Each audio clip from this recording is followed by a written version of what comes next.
Alright, so in these videos I want to go through just how to work out the problems in the AB worksheets. I know you have the worked out solutions, but sometimes those worked out solutions are a little hard to interpret. Sometimes there's even some incorrect values in there.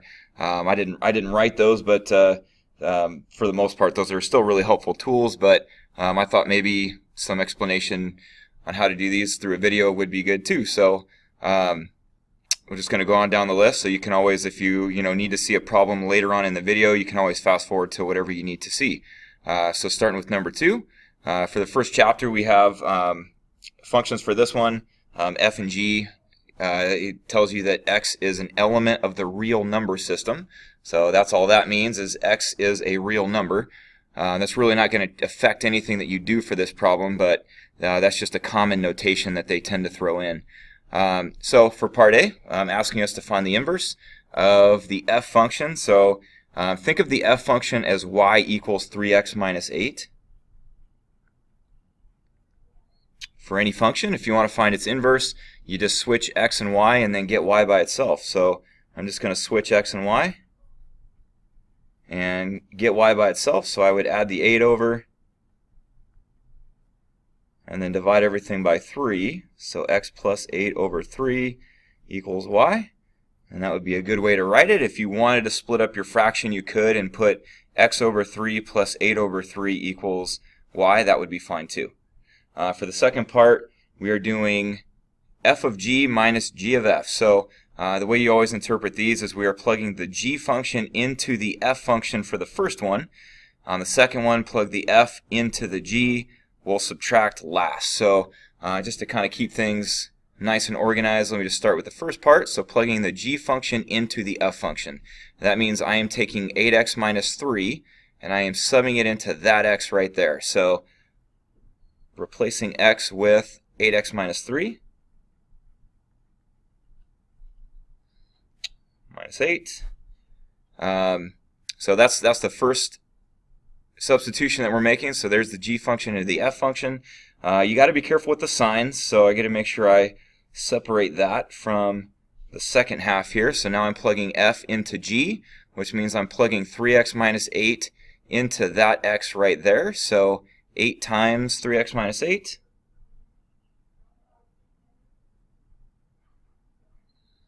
minus 3. So that's how the setup would look. Always be careful with the parentheses and where the negative belongs. That negative goes to everything behind it, so we got to make sure we simplify correctly. That's an often issue that we deal with on the test. So do a little distribution here. I'll try to go through this part nice and quick.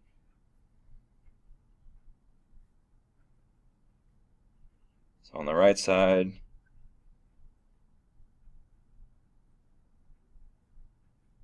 so again, just keep working within the brackets and we'll subtract right there at the very end. So oops, there we go. So we're looking at 24x minus 17 on the first one. And again, keep that separated off from that minus sign. You got the 24x minus 67 on the second one. Now we can see that negative goes to both terms behind it. So if I combine like terms, I have 24x minus 24x, which is 0. Those cancel. I also have negative 17 minus negative 67. So that's like saying negative 17 plus 67. And that's where we get our answer of 50 after we clean all that up. For number 3, we're just this is all just about interpreting what is being done from the parent function graph to the translated graph that you see over here. So it's just a matter of where do we get A, B, and C in this setup. So one of the big things that would stand out to me on this one is that the vertex was at 0, 0, but where the vertex is now, I can see that it went 8 to the right. So that's going to have to do with the B value. It went up 3, so that's going to be my C value. And then A is a little tougher, but we'll solve for him at the end. So based on what we have so far, starting with my B value, this is my horizontal shift. So since we went 8 to the right, I know B would be negative 8. The left and right is always like the opposite of what you would think. So if you went 8 to the right, it's negative. If you go 8 to the left, it's positive. So this one went 8 to the right, so I know my B value is negative 8. For this one, The C value is my vertical shift. Since this one went up 3, I know my C value is positive 3. When it comes to the vertical shift, it's always what you would expect. If it goes up, it's positive. If it goes down, it's negative. So the one that would be harder to tell would be my A value. So we have to solve for that by plugging in some numbers into the function that we're given. In this case, we are given an extra point on the graph at 0, 13. So that's something else we can sub in for x and y in order to solve for A. So in this case, I know based on this point that I have a y value of 13. The A value is what we are solving for. My x on this point is 0, so I can plug a 0 in for x. I got my B value of negative 8, and then my C value of plus 3. And so now all we have to do is solve that equation for A. So subtract that 3 over. Right here, the absolute value of 0 minus 8 is 8. And then divide the 8 over, and you got 10/8, or you could reduce that to 5/4. And that's our A value. So now we have all terms A, B, and C. And I'm seeing on the worked out solution there was an incorrect substitution made. This is what it should look like. I should have the 0 here because that point is at 0, 13. So this is what the answer should look like for us. All right, number 5. First part's similar to what we did up above number 2, just finding an inverse. So the function that we're seeing here, y equals 3x plus 2. For any inverse, as always, we just change the x and the y. So x equals 3y plus 2. And then get y by itself. So subtract the 2 over. Divide everything by 3. And we have our inverse. For the second part on part B, this is one this is always kind of a common IB test question for part B, where you're just doing some substitution, and then you just got to be careful that you just solve correctly. Watch out for negative signs, proper use of parentheses, all that kind of thing. So for this one, first things first, notice that the 2 is outside the function, and this is inside the function. So we got to kind of sub in correctly here. So I got to put the x minus 3 into that x right there. So I'm going to start out by saying 3 times x minus 3 plus 2. So all I did was sub in for that x right there. Now I'm going to put this 2 on the outside of that. So this is how that would look. And then we're going to set that equal to, now we're subbing in 4x in for that x. So 3 times 4x plus 2. And from here we just got to solve correctly. So I'll kind of go through this next part pretty quick, but a little distribution right there. So 3x minus 9 plus 2. Keep in mind that 2 still belongs to everything inside. We got 12x plus 2 on the right. I guess this is where it'd maybe distribute the 2, or you could just divide the 2 over to this side if you want to do that. So if I divide the 2 over to the right, then 6x plus 1. Subtract the 3x from both sides. I'm going to subtract this one over to here. So right here I had negative 7. I'm going to subtract 1 from that and get negative 8. Divide both sides by 3. And there's our solution. Number 6, so first part, again, just starting out with an inverse function, but this time we're going to sub in an 18 instead of just x. So we want to start by just finding the inverse. So for part A, for the f function, right here we're seeing y equals 9x minus 4. So as always, we switch our x and y. So x equals 9y minus 4. And then from there we just get y by itself as always. So I'm going to add the 4 over and divide everything by 9. So I'm looking at x plus 4 over 9. So now I have the inverse, but now this is asking me to do one more step and sub in an 18 for x. So now I'm looking at 18 plus 4, which is 22 over 9 for that guy right there. All right, so that should be our solution. I'm seeing on the worked out solutions they made an error on this one as well. They didn't divide everything by 9. They only divided the x by 9 instead of dividing the 4 by 9 as well. So this is what it should have come out to look like. Anyway, for part B, now we are doing a composite function, so we're plugging the f function into g, and then I will sub in a -3 after that. So I am taking 9x minus 4, and I'm going to sub it in for that x right there. So I have the 5, the 3 minus something, and then this is where I'm going to replace x with 9x minus 4. Always use parentheses anytime you make a substitution, because I got to make sure this negative gets properly distributed. So here is what that should look like. And so now I could start simplifying from here. At any point I got to sub in a -3 for x, so I could do that right now, or I could do some cleanup first and then sub it in, so it doesn't matter which order you do that stuff in.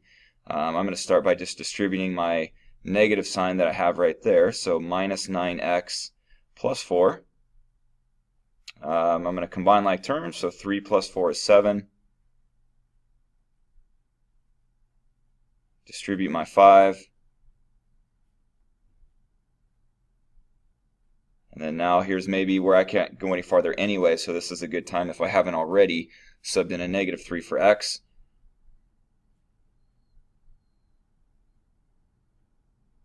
So that's how it looks like right there, and then we just need to simplify one more step.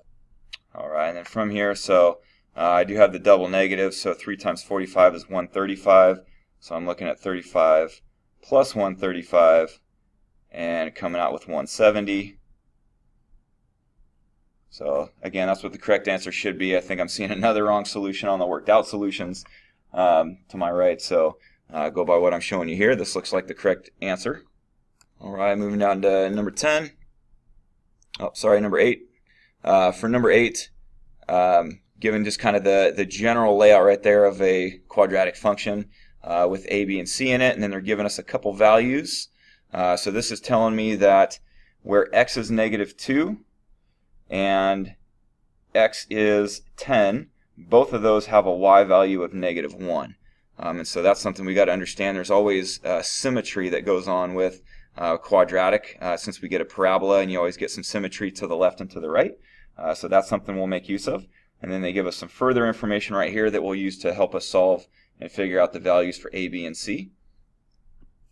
So with stuff like this, it always helps to kind of look at what a graph would look like for this if we were to have a parabola. So I don't yet know whether this is a positive or a negative parabola, so I'm just kind of working with what I have. So I know at -2, so let's call that -2, and where x is 10, both of those have a y coordinate at -1. So I got -2, -1. I also have 10, -1. So I know those 2 points are on the graph. I know where x is 0. I also have a y coordinate of -5. So I got 0, -5, which is somewhere down here. So I can tell just by those few points that I will have a positive parabola, because it's going to do something like this. So my vertex will be somewhere down here, and then it comes back up through this guy. So it always helps to kind of get a good sort of general understanding of what this would look like in a graph.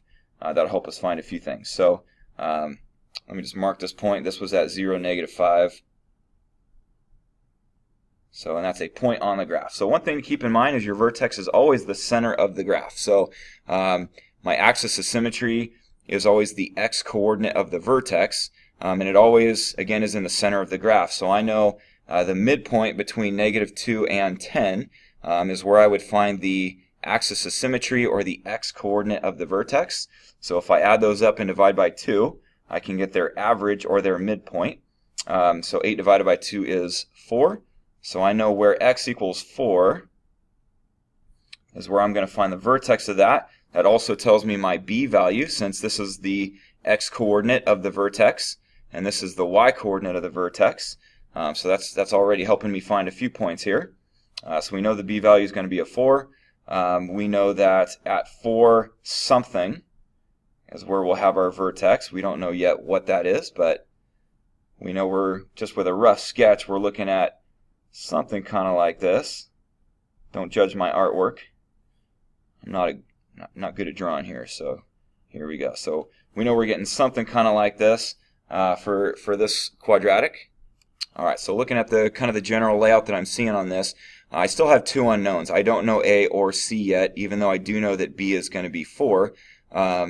So anytime you have two unknowns, usually a good method for solving that is two equations so that we can solve a system of equations for this. So we're going to take one point that we know for sure, and we can plug that in for x and y to help set up one equation. So we could use the point 0, -5 would be a good point on the graph to sub in. So I'm going to sub in a 0 for x and a -5 for the y value. So I'm plugging in -5 for y. Again, don't know what a is. But we are subbing in a 0 for x. I am subbing in a 4 for b. And we don't know c. So that gives us one equation with two unknowns. Obviously, I can clean this guy up to just be 16a.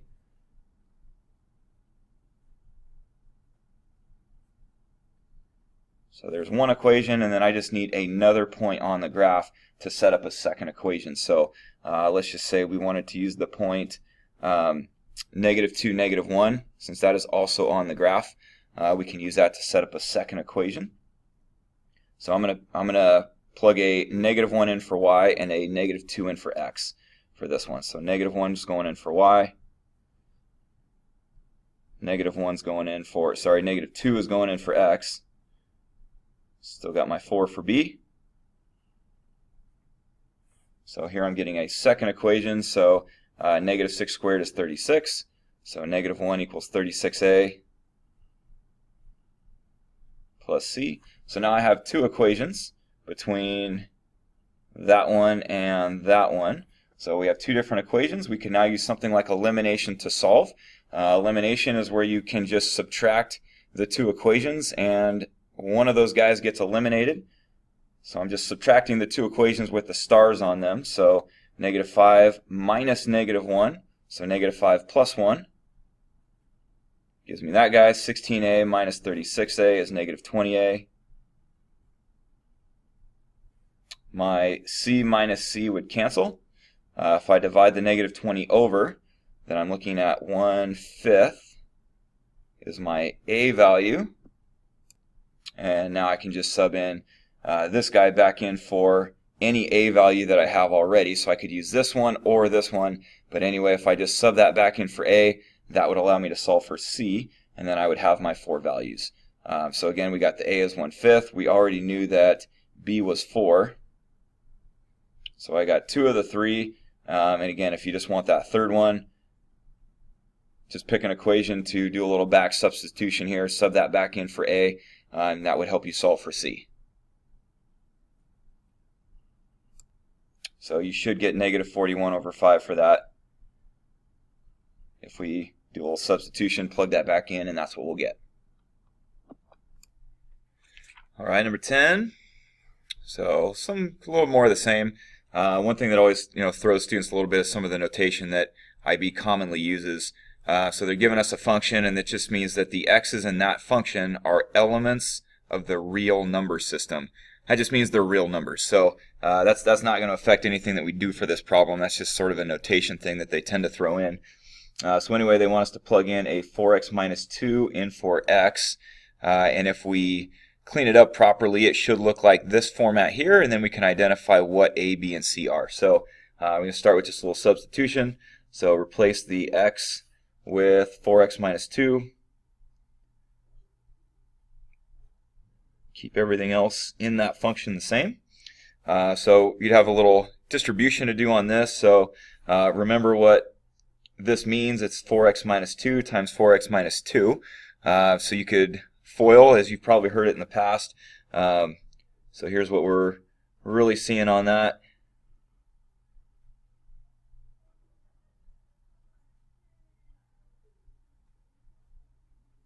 So this is what we're working with that we want to simplify. So if we do our FOIL on those middle terms, so you got 16x squared. Oops. For our first term, and then you got the -8x and the -8x, so minus 16x in the middle, plus 4. Bring down your 9. Distribute the 2.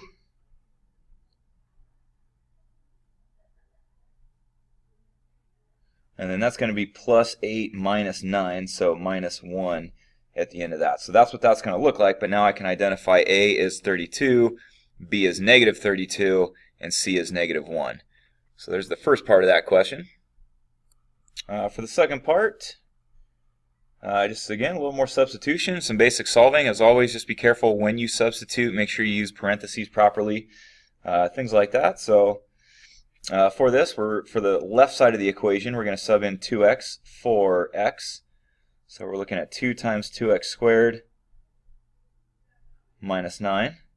And then we also have a plus 1 to add in on that. So that's one of those little things you just got to be careful of and make sure you get everything accounted for. On the right side, we're subbing in the 2x plus 1 in for x.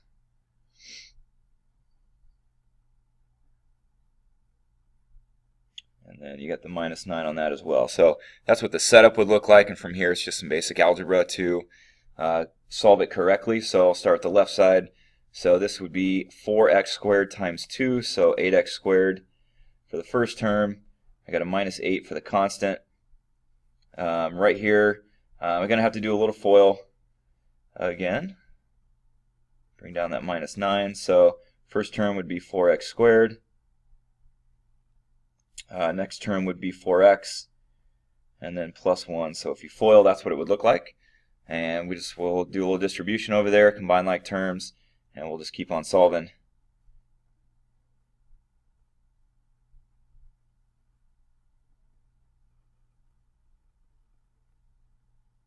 So right here, I'm going to have a negative 7 on the right. Notice they have an 8x squared on both sides, so if I subtract 8x squared from both sides, those guys nicely go away. So I'm going to take my negative 7 and add it over to the left. So negative 8 plus 7 gives me a negative 1, which would equal 8x. And then divide by 8. And we have our solution. So 13, just a little translation of a graph. So they're giving us a general function right here, and they're giving us 2 points on the graph. Part A tells us to take that graph and translate it. So this is going to tell me to go 2 units to the right and 3 units up. If I have to identify what those points are, you could do that without the graph. If I took point A and just added 2 to the x coordinate and add 3 to the y coordinate, that gives me the new point A. And if I took point B and did the same thing, add 2 to the x, add 3 to the y, that gives you the new point B. So you could do that without a graph. But it does ask us to draw, so I'm going to take both those points and shift them right 2 up 3. So my new point A is going to go up here, and my new point B is going over here. So I can just take that translated curve and do something like this with it. So that's about what the new graph would look like. One thing you really have to be careful of on a test is the scale of the graph, because oftentimes they don't count by ones on the scale. They may count by one thing on the y-axis and something different on the x-axis, and so it's really important that on a test question that you check the scale of the graph and make sure that you count correctly.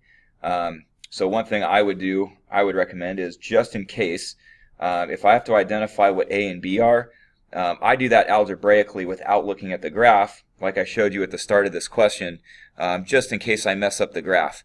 That way it sort of protects me from using an incorrect graph to identify the new points.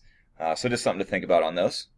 And then they also ask in the second part of that question, write down the equation of the asymptote on this. So remember what an asymptote is. An asymptote is a boundary line that the graph is approaching but would never touch. So this graph, as it progresses towards negative infinity, is getting closer and closer and closer to y equals 0, but it would never actually touch that line. But if I were to shift that graph up 3 units, then my new asymptote would become y equals 3 instead of y equals 0. So moving on to number 14. Number 14 is pretty much an identical question to 13a. Again, they give us a diagram. They give us 2 points. In this case, they're referring to them as a local max and a local min instead of A and B, but really it's the same question. They want me to take that graph and go left 7.5 units and down 6 units. So if I just have to identify the coordinates of the graph. Again, I tend to do that without looking at the graph. I like to just look at my points here, and algebraically I'm going to subtract 13 halves from the x coordinates, and then I'm going to subtract 6 from the y coordinates, and that's going to give me those new local max and min points. So that's the way I would do it, but you can do it from the graph as well. So this one, again, I'll always check a scale, so this is really important that you notice the scale on this one. This one I can tell they are counting by ones, because that would be 1, 2. But this one, they are using a different scale for the x-axis. So on this one, they're counting by halves. So that's a half, that's 1, that's 3 halves, and that would be 2. So really be careful on the scale with those. This isn't going to fit on my limited graph that I have right now. So I'm just going to explain what it would look like. But if I took some points on that graph, and I would just pick a few points that are sort of obvious to me. Maybe that guy, the max, the min. I got another kind of a max value going on up there. I would pick a few points, and then on my graph paper I would just take those points and shift them. So I would go left 7.5 and down 6 for each of those points, and then just draw the curve through those new points. That'd probably be the easiest way of doing that. And that's it for section A.